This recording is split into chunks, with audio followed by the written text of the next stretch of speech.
It's spinning. Good morning, everybody. Thank you for joining us today on our FriendsDay Wednesday. And this is where we are just introducing friends. There's really, I mean, there could be some education, but it's really not intended. It's intended to network and meet friends. And I am so excited that today, by the way, I use that. uh, I'll tell you later. I'm excited today to be joined by the amazing Christine Hall. How exciting. How are you today, Christine? Hi, Beth. I am so good. I'm glad to be here. We are in the middle of our rush season because our wonderful cruising conference is coming up next week. I can't believe it. You have to Isn't join us next year.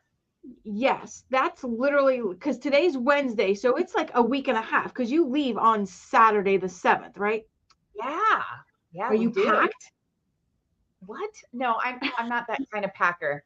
I'm a last minute packer. And yeah, so I'll get to that next. I think I scheduled it for Friday before. Okay. I'm the gatherer packer. Like if I know I'm leaving in a week and a half, like I'll start putting my clothes together, they'll start stacking, I'll start gathering my toiletries, whatever I need to take, I start gathering. I'm definitely a gatherer. Um so that I don't forget anything. Fair enough. Fair That's enough. my I do forget things all the time. I'm transparent on that because I think it would be better. But I do make lists. So Oh, while you're gathering, I'm making a list. And so next Friday when I do my packing, I will be checking off items on the list to make sure that they get packed. So I made the list before I started gathering. oh, So I am definitely a list girl. Like I am definitely a list girl. I gotcha. I Gotcha. have to stay organized. But but there's been some very exciting stuff happening for Christine Hall in the Sterling Global world. Um, Two things that come to mind immediately. What happened last week for Christine? Well, the AAPC honored me by um, electing me instructor of the year for AAPC. Thank you. How Thank you. exciting is that? But it's exciting, but honestly, every day that I teach, and you know this, you're an instructor, every day that I teach and I share with my students is a reward. Right. So like I tell them that I work hard all day long and my reward is I get to come and share my knowledge with my students. And so it was really a wonderful honor, but every day is an honor. Yeah. So But it was nice to be acknowledged and recognized for the work that you do. And it's not really work because it's what you love, it's your passion. And yes, Pam said we already knew you were the best of teachers and you are amazing. So I'm so excited. And I'm going to say this to you again, and it's not to be condescending, but I'm proud of you. You're doing amazing things, and I'm proud of you and for you. And um, I feel like sometimes as we get older, um, we stop hearing, I'm proud of you. I know the one person who used to say it to me is gone. So you yeah. don't hear it anymore, you know. But I'm proud of you. So what else Thank has you. happened? Well, let's see. The end of December, was there a big announcement? Mm, well, I think most of you know that I'm not only an instructor but a perpetual student. So I am continuing my education, and in December I finished my first semester in my master's program at Florida State University.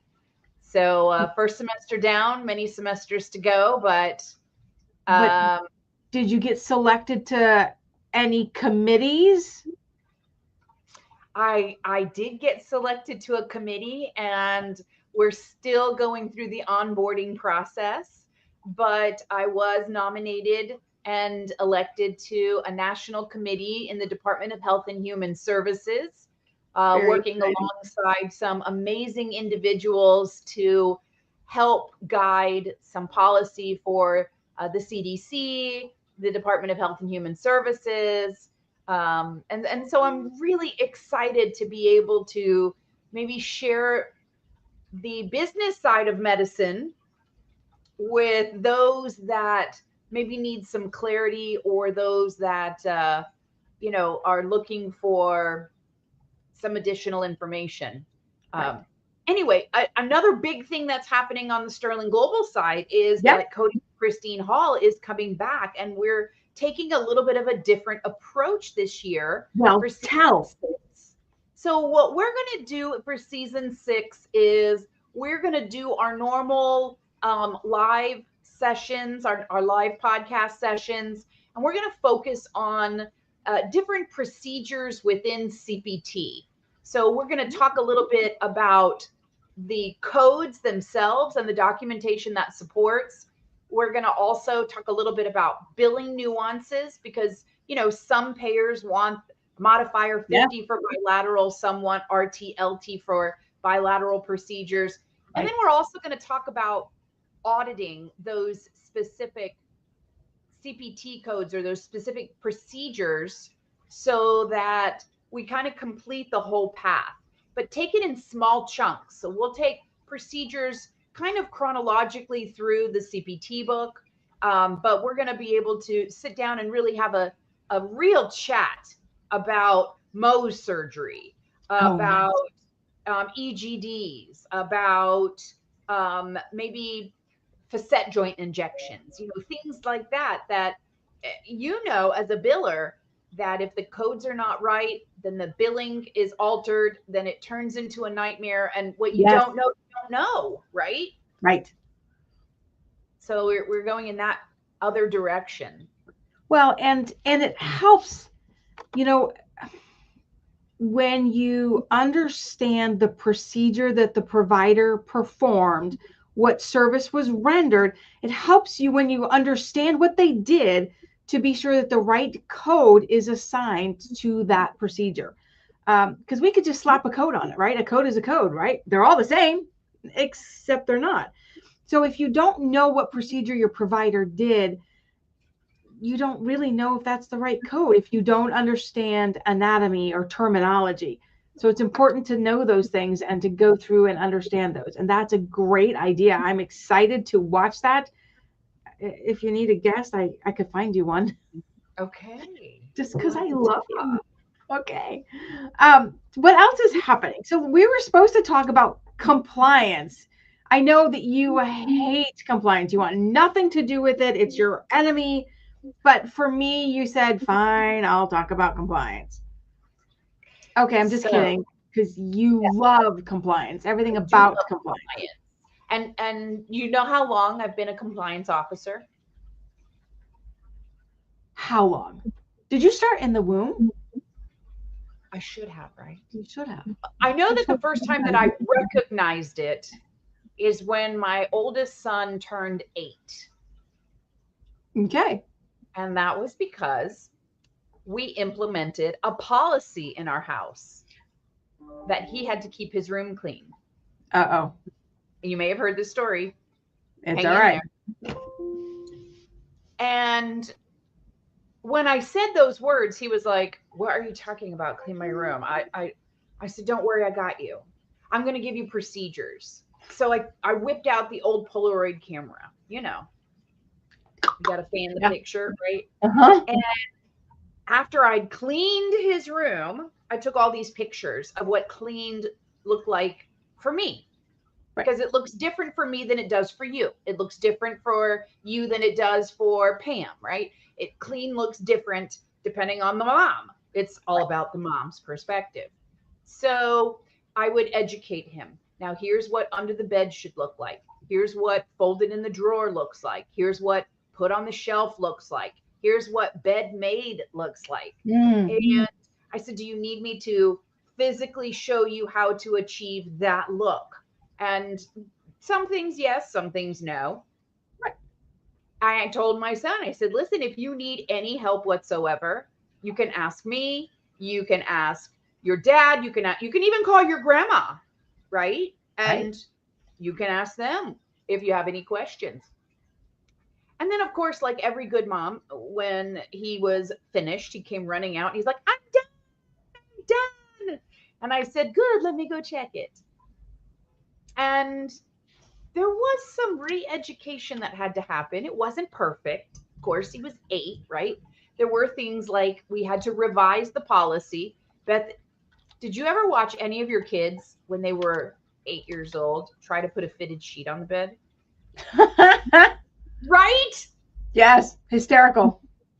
Okay, so we had to modify the policy and the procedure a little bit. Instead of the 8-year-old putting on the fitted sheet, we said, come and get mom or come and get dad, and we'll help you. But you're responsible for coming to get us to help you put the Right. sheet on the bed. Don't just say, right? And we also had to put some disciplinary actions in place too, and tell my son, if you don't do these things correctly, then you're probably not going to get to go see the new Transformer movie. Oh, no. I know, right? We were hardcore. I'm not going to lie. It was tears. And if he continued to not get the message, then we did have to, ground him or put some stronger disciplinary, really drive home that policy and procedure until we've had success. And, that translates into every area of our lives, whether it's, how your standards are within your own four walls, or how we behave out in public. If we don't stay within the policies and procedures, bad things happen. Like Right. we get tickets from police officers. We get We bad things. get right. You have to do indoor camping when the power company turns off your power. Um, there's a lot of things that I hadn't happen. heard it referred to as that. Sorry. Yeah, indoor camping. Yeah. Okay. So there's consequences in life that we're going to have no matter what. And I feel like compliance gives us a key to success. If you Yeah. don't speed, you don't get a ticket. If you pay the light bill, you don't do indoor camping. So there's checks and balances in place. And so, yeah, I love compliance because it sets the expectation. It provides us with tools to be successful, and it makes sure that we are accomplishing this in the most productive way. Does that make sense? Yes. Well, and I feel like when the expectations are laid out for us, for the providers, for the practices, um, they know what to expect. They know what they're supposed to do, right? So that helps us stay between the guardrails. If I know what is expected of me, I can achieve that. If I don't know what's expected, I'm just kind of flying blind and I'm going to do it, but I don't have that confidence to know that it's right or wrong. And I want to be sure. I'm going to say I want to be sure I'm right, because I want to make sure that I'm doing it correctly, and that everybody's going to get paid the services that they've rendered, and that they get to keep that money. That's important. Pam said if you don't get caught speeding, you don't get a ticket. You know what, Pam? We're going to talk, my friend. Well, Just kidding. But you're right, Beth. Yeah, it's so funny. I don't think that providers realize that just because you got paid doesn't mean you get to keep the money. And it's not like they're going to come back tomorrow and ask for the money back. no. When they ask for the money back, they start with their own investigation to see if Right. you were compliant, to see if there was, did you do this on purpose? Did you have guardrails in place to kind of protect you from this? And the burden is on us to make sure that we were doing it right, not that our boss told us or the doctor told us or we got away with it, Pam. That's really not compliance. That's risk. And risk can be costly, like having our money taken away from us. Yes. I'm going to say two things about that. One is you might not have gotten caught today, but you will eventually get caught. It's not if they audit us, it's when they audit us. And I happen to know somebody just wrote an article that's coming out for the NamUs newsletter on Friday. And there was a statement in there. It's funny that you said that, because just because there's a code does not mean it's billable. And just because there's a code that's billable does not mean it's reimbursable or that we get to keep that money. And it's hard for providers to know that or to understand that. Or, yes, there's a code and yes, you rendered that service, but is that outside the scope of your practice? So therefore, it's not a billable, reimbursable event because you're an OBGYN. And yes, you can hook the patient up to an EKG machine, but that doesn't mean you're going to get paid because you did it. Thank you, but you're an OB. That's outside the scope of your practice, unless we can establish medical necessity. But still, we have to have that checks and balance that's in there. And the thing that I talk to the providers about is that when and I just spoke with my students last night about this. I have another class in play. One of the things that the False Claims Act states is that you have to knowingly have done something wrong, right? Meaning there was a policy, a procedure, and you didn't follow it. But it also says a couple of things that are so important. One is deliberate ignorance. You can still be found guilty in acting in deliberate ignorance. And what that really means is that you were supposed to know. If you're submitting a claim for payment, you were supposed to know whether you were entitled to that payment or not. And not knowing is not an excusable or an overlookable offense. I mean, gosh, if that was the case, I would never get a speeding ticket because I would just say, I didn't know what the speed was. Right. It's my responsibility to know what the speed is, not to wait until I get caught. And I think providers need to remember that too. It's our responsibility to know whether this is eligible for reimbursement and not wait until we get caught, or worse, wait until the insurance companies find the mistake and take the money back. That's all going to be costly. The other term, Beth, is deliberate ignorance. And I see this all the time. I submitted the claim because my boss told me to. I knew it was wrong. I knew that it wasn't supported, but my boss who signs my paycheck or the doctor who signs the claim form, they told me to do it.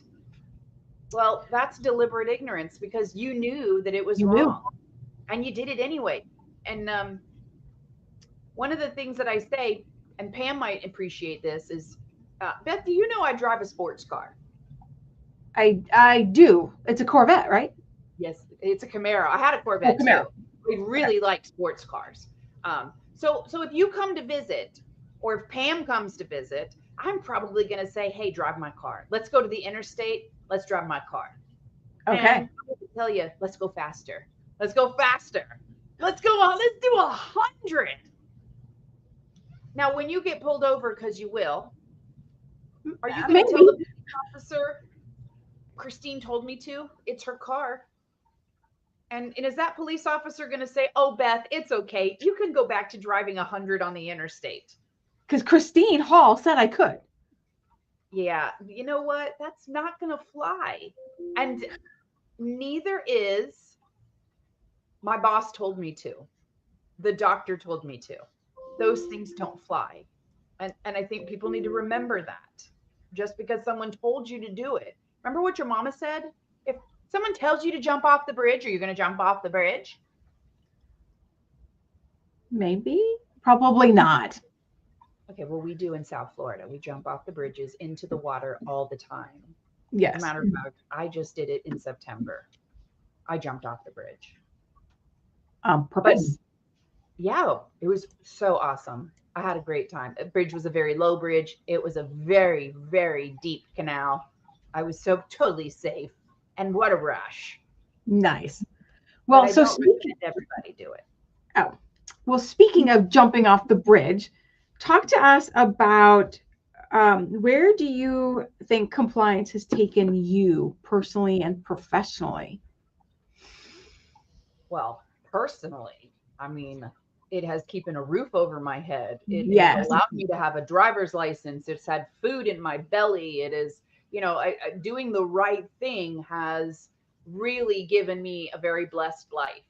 And I think that you can look at my life as compared to maybe someone who is sitting in prison who did not follow Oh, compliance, make the right choices. not make the right choices, right? So there's a big difference. Follow the rules, great things happen. Don't follow the rules, things fall apart. Professionally, compliance has opened up so many doors for me because it's given me an opportunity to help individuals make sure that they are compliant, to check within their organization, structure their compliance program, put it in place, make it living and breathing. So when that audit happens, no Right. one's When? surprised. We're fine. We Right. audit ourselves. We've made improvements. We can show that we are constantly growing, evolving. And I get to be a part of that. It's amazing. So when did you pivot to compliance? Because you're all Christine Hall and compliance are very synonymous in our industry right now. So when did you make that pivot to compliance? That's a fun question. So I'm a fun gal as opposed to a fun guy. That's a mushroom. that's it. It is. It is. So about 10 years ago, I, give or take, I sold my medical billing company. And the reason that I sold it was, tenfold, but one of the main purposes was I wanted to get back to working with the providers. And one of the providers that I had been working for in the bill with the billing company, they did have an audit, and it could have so easily been mitigated, the overpayment, had that provider had a good compliance program in place. And so I saw that opportunity when I sold the company to reinvest into myself and to my clients and to the public, just the presence of compliance. So I had an opportunity to go work for an established compliance consulting firm, and I Okay. learned so much while I was there. um, and the truth is that when you work for someone, they hire you to do a job, and I Right. did my job very well, but I also felt like I wanted to do more and more and more and more. And in order to do that, I really needed to take a forward step. And so that's where Sterling Global Solutions was born. And, we focus a lot on compliance and helping organizations make sure they're doing it right. So complementing their billing company, complementing their coders, complementing their administrative staff, so that there's that support there. And that's kind of how it just, my career in compliance kind of evolved. Very nice. How exciting. So would you say that you intentionally set out for compliance, or did it just kind of happen and you fell into it and it's something that you love and enjoy doing, so you've continued on with it? Well, one of the things that was a big motivator for me was the Affordable Care Act, Okay. because that's where compliance changed Right. from a voluntary suggestion by the Office of Inspector General. And it made good sense to me. Again, if you're monitoring what you're Right. doing, you're making improvements periodically, then we're going to save a lot of heartache in an audit or in an overpayment. So when the Affordable Care Act made it mandatory for anybody that participates with a federal program, Medicare, Medicaid, TRICARE, the VA, to have a living, breathing compliance program where you can prove to the federal government that you've been trying to do the right thing, not just a statement. A lot of organizations, again, had a voluntary compliance program. Okay, let's be honest. It wasn't a program, it was a book on the shelf.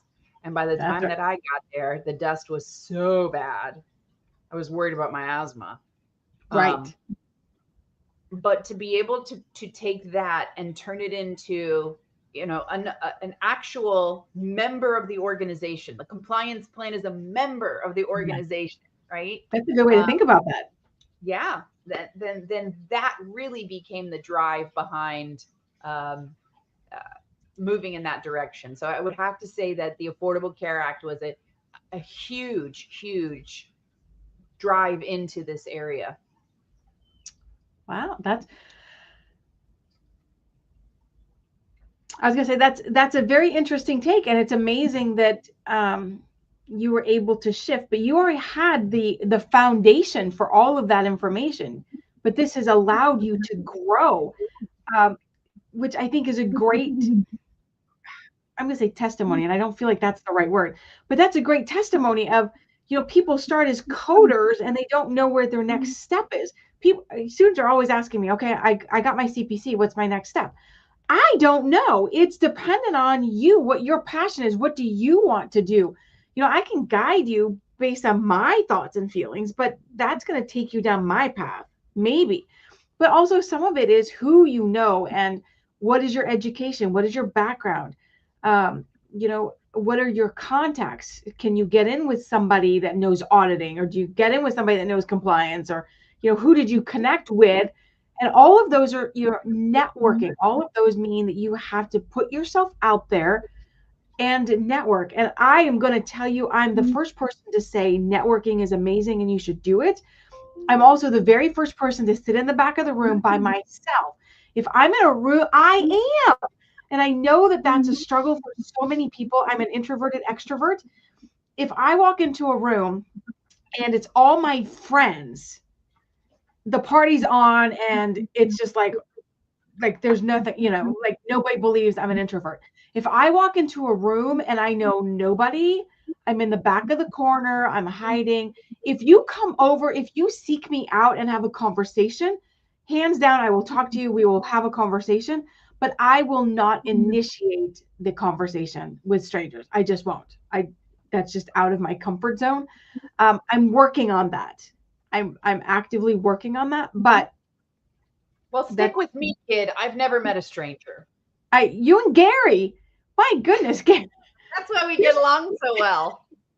there are so many times, Gary, I'll be doing something and I go to the bathroom and I come out and he's like, hey, meet blah, blah, blah, blah. Yeah. What? I left you alone for 30 seconds and you've met new friends. Like, come on. Like, maybe I don't want to socialize. I just washed my hands. I didn't have a thing to wipe. Sure, I'm going to socialize with new people because but that's not who I am. And so my friends are making me get out of my comfort zone and expand my social circle, which has been painful, but has been amazing. And so for that, I'm grateful. But yeah, that's a struggle. But I mean, I'm all about networking and how you should do it. And I think that's And important yes, too. There's so much support in this industry. And what I tell my students is don't look for support in your job. Um, because when you're working in your job, sometimes people are competitive. So right. so go Ulterior outside of motives. yours. Right. Go to LinkedIn. Find other CPCs, CPBs, CPMAs. Find other people that are compliance experts and connect with them on a much deeper level. Beth, you remember that awkward email I sent you, I don't know, 5, 6 years ago? Hi, I want to Yeah. be friends, right? Do you know? Do you know what I said? I got that email as we were driving to San Diego, and I said to my husband, to Gary, I said, I just got an email from Christine Hall, and he goes, who is that? And I'm like, she's amazing, and I cannot believe she even knows who I am to reach out to me. Like, she reached out to me. She sent me an email. I have no idea. Like, I'm just absolutely amazed. And he's like, I don't get it. But now he's like, okay, now I get it, because now he's met you and now he knows who you are. And he's like, that honestly, I'm going to tell you, Christine, was a changing moment for me. You thought it was awkward. That was very defining for me.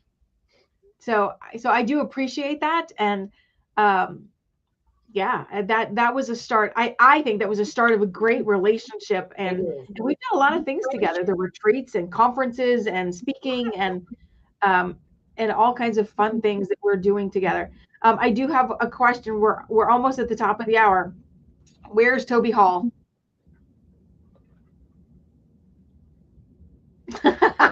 There is Toby Hall himself. Yes. So hold on to him, because Pam said, if I tell the cops that Toby Hall said I could drive fast, I should be allowed. Amy said, learn new things and find what you love. That's really the key to success. And she's absolutely right. Pam said, you can't be an introvert when you were with Christine. And again, that's true.